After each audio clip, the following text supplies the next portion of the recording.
আজ যা পাইছে সব আমার নিয়ে গেছে। তারপর মাইয়া বিচ্ছেদের পর আদে বললে আমি মাইয়া বাড়ি ছাড়া কেন এরকম করবে? আমরা তো একটু নিরাপদ চাইছি, আমরা তো কোনো রাজনীতিতে যাইনি, গেছি। গরিব কেন বাঁচতে পারবে না? রাত যত গভীর হয়, রায়েরকাঠির এই গ্রামে প্রতিটি বাড়িতেই চলে নারকীয় তাণ্ডব। একদল দস্যুরা প্রতিদিন নিয়ে যাচ্ছেন লুটপাট করে বিভিন্ন জিনিসপত্র। শুধু তাই নয়, দস্যুদের হাতে নির্যাতিত হয়েছেন এখানকার অসংখ্য নারী। তারা চাচ্ছেন একটু শান্তিতে থাকতে, নিরাপদে থাকতে। রাত বাড়লেই বাড়িতে হামলা, ভাঙচুর, লুটপাট ও ডাকাতির ঘটনায় আতঙ্ক ছড়িয়ে পড়ে পিরোজপুর সদরের রায়েরকাঠি, ব্রাহ্মণকাঠি, বাজুকাঠি সহ আশেপাশের বেশ কিছু গ্রামে।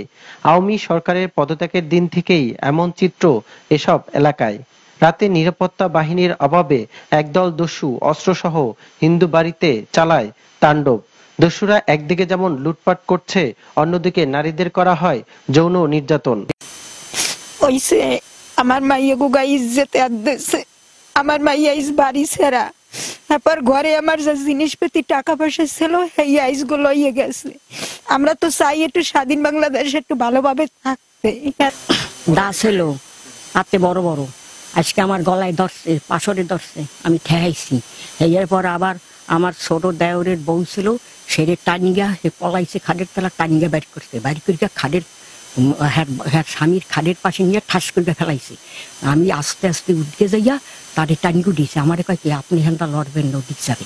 অল্প অল্প বয়স 4 জন ঘরের মধ্যে ঢুকছে, মুখ বান্ধা। আমি নিচে নামার পর ফিরে আবার কি পরামর্শ করেছে, 50 জন আমরা আইছি, ঘর কিন্তু ঘেরাও, বাইরে দিতে পারবেন না কিন্তু। এখন আমরা চুপ করে কয়জন বইছি, ফিরে আবার আইছে, এই দরজা খোলেন, ঝাপ খোলেন। এখন আমার দেওয়ার ছেলে হে কইছে তোমাকে হাত পাও ধরছি, উপরে একটু বসো, না কথা আছে কথা। এই মশারি টানানো, সেই মশারির ভিতরে ঢুকে গেছে, মশারির ভিতরে ঢুকে যাইয়ে বসকে রয়েছে আমাকে পাশে। এখন খালি কইতেছে কই গলায় কি আছে, কানে কি আছে। হ্যাঁ, এখন আমি কইছি তোমার পাও ধরছি, তুমি যাও, কি নিবা, আমার কানের তা আছে, গলার তা আছে, তুমি হেয়ে নিয়ে যাও, তো তুমি ওগো কিছু কইও না। তুমি এই নিয়ে যাও, তুমি এরকম দাদর এই আমার পোষ খাবি এই গলায় এইরকম দেবে। আমি বলি দাও, তুমি যদি মারো এই জায়গার, তুমি যদি মারো তাই মারো। তারপরে আমি কইতেছে এই কই আমার দেশের একটা ঘা। হ্যাঁ, তারপরে এইবার আমি কইতেছে কানবি না, তোরা কানবি না, ওরা তো সব শিখ লইছে। এইবার আমার কানেরটা খুলে দিয়েছে। এইবার আমার মাইয়ের এইসব জায়গায় এই পকেটে লইছে নাকি, ইসে লইছে নাকি, কানে গলায় আছে নাকি, সব দেখাইতে হইছে। হ্যাঁ, তারপরে ওই পাশে লাইট মারার পর খোঁজ করার পর আমার পরে টানিয়ে আনছে। টানিয়ে বলতেছে টাকা পয়সা যা আছে আলমারি চাবি দাও। তখন আমি বলতেছি আমার তোমরা মারবা না, ওরা আমার বড় লম্বা দাও এই জায়গা পোজ দেওয়া ধরছে। তখন আমি কইছি কি পোজ দিও না, আমারে মারে না, আর যদি মারো একবারে মারো, আমি ডায়াবেটিস মানুষ, আমার তোমরা মারবা না। এই অবস্থায় গেল কয়েকদিন ধরেই নির্গুম রাত কাটছে পিরোজপুর সদরের বিভিন্ন এলাকার হিন্দু পরিবারের। দস্যুদের দস্যুপনায় অতিষ্ঠ সাধারণ মানুষ। সম্পদ লুটপাটের পাশাপাশি মেয়েদের করা হয় যৌন নিপীড়ন, যা কিছুতেই মানতে পারছেন না এলাকাবাসী। এই ভয়ে বাড়ি ছাড়ার চিন্তা অসংখ্য হিন্দু পরিবারের। আমরা যারা হিন্দু সম্প্রদায় আছি তাদের বাসায় বইলে যায়, আশেপাশে বইলে যায় যে মনে করেন আজকে এই বাড়ি করছি, আজকে তোদের ওই বাড়ি করবো। যে মনে করেন আমরা যেভাবে প্রোটেক্ট নেব, তাদের কাছে থাকে ধারালো অস্ত্র, তাদের তো পিছুটান নেই। যে মনে করেন আটকাইতে যাবে তারই মনে করেন ধারালো অস্ত্র দিয়ে আঘাত করা হবে। এবং কি দেখা যায় বড় বড় মুখোশধারী, কালো মুখোশধারী বড় বড় দা থাকে হাতে, এইগুলো নিয়ে করে। আমরা শুধু একটাই বলতে চাই যে আমাদের যে হিন্দু সম্প্রদায় আছে, শুধু হিন্দু সম্প্রদায় না, আমাদের যে এলাকার মা বোনেরা আছে, আমরা তো শুধু তাদের সেফটি চাই। তো বড় দা থাকে, তারপরে ছোরা থাকে, মানে ভারী ভারী অস্ত্র নিয়ে তারা আসছে আর কি আমাদেরকে হামলা করতে। এমন বিপদে পাশে এসে দাঁড়িয়েছেন প্রতিবেশী মুসলিম পরিবার। মেয়েদের নিরাপত্তায় আশ্রয় দেয় বাড়িতে। এই দস্যুদের হাত থেকে রেহাই পাননি অসংখ্য মুসলিম পরিবারও। লুট করা হয়েছে তাদেরও সম্পদ। হিন্দু সম্পদের লোক তো আমাকে চিলি করা চাইছে, সেজন্য আমরা দৌড়ি গেছি। আজকে দেখি এই লুটপাট করতে আছে, রাত্রে এই মহিলাকে মারধর করতে আছে, দাতা লইও টাহাইছে, পিজাইছে। এরপরে আমরা আজকে ওকে নিয়েছি, নেওয়ার পরে আমাকে বাড়ি ওরা আগে রয়েছে কয়েকজন, আবার ওই পাশের বাড়ির ধনুক বাড়ি আর কি ওরে ফোন করছে, খোকন রে ফোন করার পর আমার উঠেছে 2টার সময়। উঠা আমরা আজকে 5 জন মহিলা এই নিয়ে আবার রাত্রি 2টার সময় গেছি। আমি ছিলাম বাসায় থাকার পর এ বাড়িতে যখন ভাঙচুর শুনছি তখন বাড়ি থেকে আমি বের করেছি।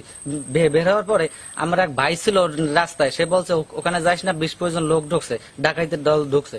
আমি তারপর একা বাইরে নেই। তারপর এই খোকন দাদা, অসীম, ওরা যখন আমাদের বাড়িতে গেছে তখন আমার আব্বা এবং আমার চাচায় এবং আমার ফুফাতো ভাই নাসির শেখ তারা বাইরেতে চাইছে। আমি কইছি না, আপনারা বের হবেন না। আমি তারপর ধনুতক বাড়ির পিছন থেকে একটা লাঠি নিয়ে আমি পিছনে আইসা দেখি আরগামাতা বাগানের ভিতরে তারা লোকজন খুঁজতেছে, খোকন দাদারা খুঁজতেছে, অসীমরে খুঁজতেছে এবং তার মা আর তার চাষিকে তারা মনে করেন মারধর করতে আসছে। তাদের গলায় দাদরার পরে তারপর কাকিরে আমি পাইছি বাগানের ভিতরে, সে দৌড়ে পলাইছে। আমি তারপর তাদেরকে নিয়ে চলে গেছি। আমি দীর্ঘ 19 বছর এই ওয়ার্ডের বিএনপি সাংগঠনিক সম্পাদক ছিলাম, 2 নং ওয়ার্ডের। খোকন আমার দ্বারা গেছে, ভাই আমাকে বাড়ি এই ঘটনা ঘটতে আছে, তুই একটু যা। আমি বলে ভাই আমি তো ভীষণ অসুস্থ, আমি একমাত্র আমি বলে আমাকে দলীয় কোনো লোক এইসব কাজ করতে পারে না, হয়েছে ডাহাইত। এই ডাহাইতের দ্বারে এখন রাত্রিরে যাব কিভাবে, আর গেলে হেরা তো আর হুদা আসে। এরপর আমরা বাইরেছি, বাইরেই দেখি যে এই খোকনের মাই আর চাষি বোন বউ এরা খুব কান্নাকাটি করতে আছে, যার যা লগে ছিল হাত লইয়ে গেছে। আমার বয়স 72 বছর, আমার নাম মোহাম্মদ মনিরুজ্জামান। এই 72 বছর বয়সে এত অত্যাচার 71 হয় নাই। এই মানুষটা কথা কি, এই গড় ডাকাতি ও গড় ডাকাতি, সব এলাকা সব লুট তো হয়ে গেছে। এরপর আজকে ওই রিক্সার গ্যারেজ দা 3 হ্যান্ড রিক্সা নিয়ে গেছে। গ্রামের শান্তিপ্রিয় মানুষের দাবি, একটি পক্ষ গ্রামের হিন্দু মুসলিম সম্প্রীতি নষ্ট করার জন্য এমন জঘন্য অপরাধ করে বেড়াচ্ছে। শান্তি প্রতিষ্ঠায় প্রশাসনের কঠোর পদক্ষেপের দাবি তাদের।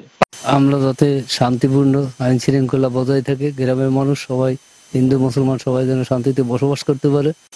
আমরা চাই শান্তি শৃঙ্খলা বজায় রাখুক, গ্রামে গঞ্জে কোনো জায়গা কিছু না হয়।